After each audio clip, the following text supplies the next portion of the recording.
Hello everyone. Last lecture में हमने देखा था कि what is the functions of production planning and control. इसमें 10 टाइप के फंक्शंस थे। तो 10 टाइप के जो फंक्शंस थे उसमें से हमने 5 फंक्शंस यहाँ पे कवर्ड अप किए थे। तो जो 5 फंक्शंस है वो हम थोड़ा सा रिपीट करेंगे। तो फर्स्ट में हमने लिया था कि मटेरियल प्लानिंग। तो मटेरियल प्लानिंग, हमको मटेरियल प्लान करना है, रॉ मटेरियल प्लान करना है, सेमी फिनिश मटेरियल होता है उसको प्लान करना है। उसके बाद आता है मेथड प्लानिंग। हमें हमारे सर्कमस्टेंस में कौन कौन सी मेथड्स हैं उसमें बेस्ट जो मेथड रहेगी वो मेथड हमें उस पर्टिकुलर प्रोडक्ट के लिए प्लान करना है। उसके बाद आता है हमारा मशीन्स और equipment.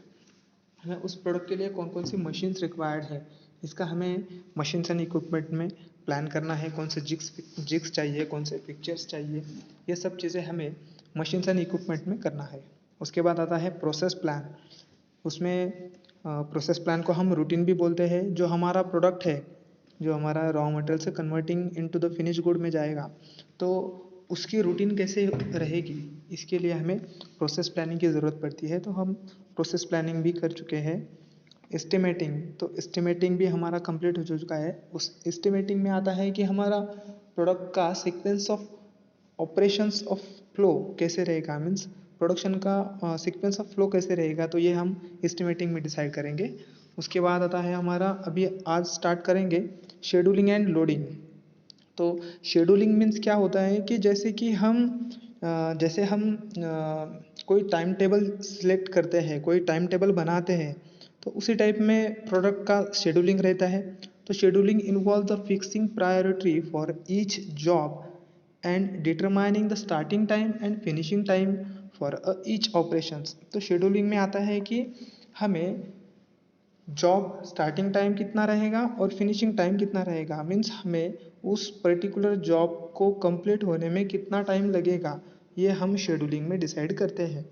Scheduling less down the time table for the production, indicating the total time required for the manufacturing of the product and also the time required for carrying out the operations of each part on each machine. So हमें एक part बनाने के लिए कितना time लगता है और एक मशीन पे उसी पार्ट को ऑपरेशंस होने के लिए कितना टाइम लगता है, तो ये सब चीज़ें हमें शेड्यूलिंग में बनाना है। उसके बाद आता है लोडिंग। तो loading is also known as machine loading, is the process of assigning specific job to machine. हमें पर्टिकुलर मशीन को एक सेमी फिनिश, फिनिश, वो जो भी मटेरियल रहेगा वो हमें उनको प्रोवाइड करना है। Simultaneously man and one work centre based on relative priorities and capacity utilisations. So हमें एक पर्टिकुलर मशीन को मटेरियल, मैन और उसकी कैपेसिटी जितनी रहेगी उतनी ही हमें मैन और मटेरियल उतना हमें उस मशीन को प्रोवाइड करना है। जैसे कि हम मशीन की जितनी कैपेसिटी रहेगी वो ज़्यादा से ज़्यादा यूटिलाइज कर सके। It is the important part to avoid the both overloading and underloading the facilities so as to ensure the maximum utilisation of resources. हमें ये भी डिसाइड करना है, ये भी प्लान करना है कि उस मशीन के लिए ज़्यादा ओवरलोड भी नहीं होना चाहिए। जैसे कि 8 घंटे का प्रोडक्शन है तो हम उसको 8 घंटे में 12 घंटे का काम नहीं दे सकते। उससे देंगे तो क्या होगा कि जो 8 घंटे में प्रोडक्शन निकलने वाला है वो भी नहीं निकलेगा, और उसको अंडर लोडिंग भी नहीं देना है। नहीं तो क्या करेंगे, 8 घंटे का हमारा वर्किंग है और हमने 8 घंटे का जो भी वर्किंग दिया है वो 4 घंटे में उसने ख़त्म कर दिया और 4 घंटे इधर उधर घूमते रहता है।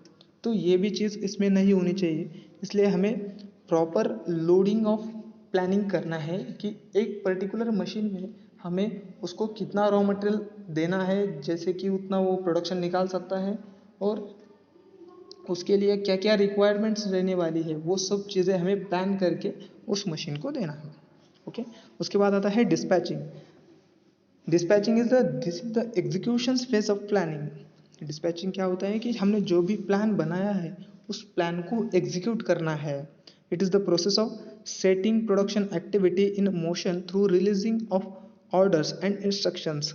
डिस्पैचिंग में ये भी चीज़ें आती हैं कि हमें हमारा जो भी मटेरियल है वो मटेरियल हमें एक पर्टिकुलर उसको वर्क ऑर्डर करके ऑपरेशंस करके डिस्पैच करना है। तो ये सब चीज़ें डिस्पैचिंग में आएगी। It is the authority to start the production activity by releasing material, component, tool, fixture for the operations. So हमें स्टोर डिपार्टमेंट होगा या वेंडर से होगा तो हमें वो मटेरियल हमें वेंडर से प्रोक्योर करके प्रोडक्शन के लिए हैंड ओवर करना है। एक पर्टिकुलर वर्क ऑर्डर हमें जनरेट करना है, वो प्रोडक्शन कवर अप करना है और वो प्रोडक्शन हमें डिस्पैचिंग के लिए चाहिए। डिस्पैचिंग मीन्स हम प्रोडक्शन बना के दूसरे कंपनी को सेंड कर सकते हैं, तो उसको हम डिस्पैचिंग बोलेंगे। उसके बाद आता है एक्सपेंडिटिंग मीन्स उसको हम फॉलो अप भी बोलेंगे। जैसे कि हमारा जो भी वर्क हो रहा है उस वर्क का हमें फॉलो अप भी लेना ज़रूरी है। हमने जो भी प्लानिंग बनाई है, नहीं तो ऐसा होगा कि हमने प्लानिंग तो बहुत बनाई लेकिन उसका आउटपुट ही नहीं निकल रहा है, तो उसके लिए हमें ट्रैकिंग की बहुत ज़रूरत पड़ती है। तो it is the control functions that keep track of the progress of work in accordance with the plan schedule. हमने जो भी शेड्यूल बनाया है तो वो शेड्यूल में वही काम हो रहा है कि नहीं, वो ट्रैक करने के लिए हमें ये फॉलोअप जो हमारा फंक्शन है पीपीसी का, हम इसमें यूटिलाइज करेंगे। While dispatching initial the executions of production plan expecting maintain the production flow according to the plan till the job is completed. So हमें जब तक हमारा जॉब कंप्लीट नहीं होता तब तक हमें हमने जो भी प्लान बनाया है उसी पॉइंट ऑफ व्यू से उसे एग्जीक्यूट करना है। तो ये एग्जीक्यूट के टाइम में जो भी हमें फॉलोअप लेते हैं तो वो एक्सपेंडेटिंग में आएगा। The function can be divided in 3 parts. हम फॉलोअप कैसे लेते हैं, तो फॉलोअप ऑफ मटेरियल, कितना कितना मटेरियल हमने मशीन को उस ऑपरेटर को प्रोवाइड किया था, उससे कितना प्रोडक्शन निकला है, कितना रिमेनिंग है, उसमें क्या क्या प्रॉब्लम्स है। Follow up of work in process, तो वर्क इन प्रोसेस में हमारा जो भी प्रोसेस चल रहा है उस प्रोसेस में क्या क्या प्रॉब्लम्स आए थे वो हमें फाइंड आउट करना है। Follow up of assemblies, follow up assembly में हमने जो मटेरियल असेंबली लाइन को दिया था उतनी असेंबली कंप्लीट हुई है कि नहीं, ये चेक करने के लिए हमें ये फंक्शंस यूज करना है। उसके बाद आता है इंस्पेक्शंस एंड टेस्टिंग। तो इंस्पेक्शंस उसका नाम से ही पता चलता है सबको कि इसमें क्या एक्टिविटी होने वाली है। तो उसमें आता है inspections and quality control is another major functions of production planning and control.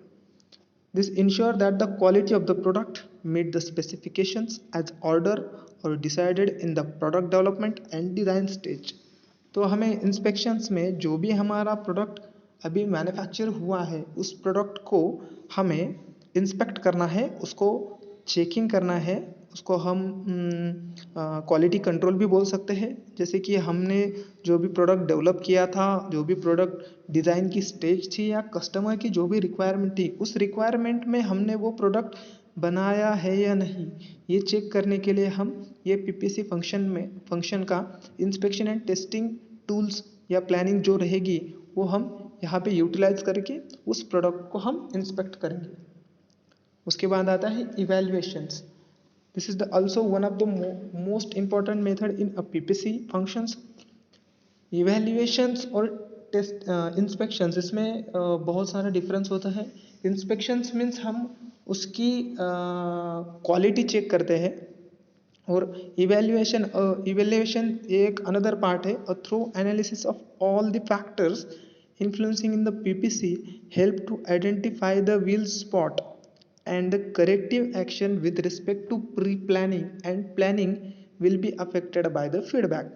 तो हम इंस्पेक्शन में क्या करेंगे जनरली कि हम एक पर्टिकुलर प्रोडक्ट को बस चेकिंग करेंगे और रिजेक्ट और ओके ये हम वहाँ पे डिसाइड करेंगे। लेकिन इवैल्यूएशन में क्या है कि हम उस प्रोडक्ट को जब इवैल्यूएट करेंगे, उस प्रोसेस को जब इवैल्यूएट करेंगे तो उसमें क्या प्रॉब्लम आया था और वो प्रॉब्लम क्यों आया था, तो वो प्रॉब्लम क्यों आया था उस चीज़ को इवैल्यूएट करेंगे। और जब हम उसको एनालिसिस के बाद उसको हम रिकरेक्ट करेंगे, जब सेकेंड टाइम उसकी जब प्रोसेस होगी तो उस टाइम वो प्रॉब्लम नहीं आना चाहिए। इसीलिए हम इवैल्यूएशन टूल्स जनरली पीपीसी में यूज़ करते हैं। तो हमने इस सेशन में भी 5 फंक्शंस कवर अप किए हैं। लास्ट सेशन में हमने 5 फंक्शंस कवर अप किए थे, इस सेशन में 5 फंक्शंस हमने कवर अप किए हैं। तो ऑलमोस्ट हमारा प्रोडक्शन प्लानिंग कंट्रोल इस सब्जेक्ट में जो हमारा फर्स्ट यूनिट है, तो उस फर्स्ट यूनिट में हमारा जो प्रोडक्शन प्लानिंग कंट्रोल जो हमारा स्टार्ट में इंट्रोडक्शन था, इंट्रोडक्शन के बाद हमारा आया था प्रोडक्शन प्लानिंग कंट्रोल के फंक्शंस। तो ये प्रोडक्शन प्लानिंग कंट्रोल के फंक्शंस भी यहाँ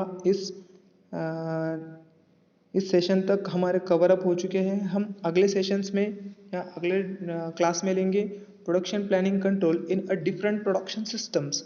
सो हमारे डिफरेंट प्रोडक्शन सिस्टम क्या क्या रहेंगे, जैसे कि mass production, batch production, job production. So इस प्रोडक्शन एक्टिविटी में प्रोडक्शन प्लानिंग कंट्रोल का क्या रोल रहता है, तो ये सब चीज़ें हम नेक्स्ट पार्ट में देखेंगे। Thank you. और किसी को भी प्रॉब्लम होगा तो आप पर्सनली मुझे मैसेज कर सकते हैं, या जो भी प्रॉब्लम होगा हम 1 to 1 वहाँ पे शेयर कर सकते हैं। Okay, thank you.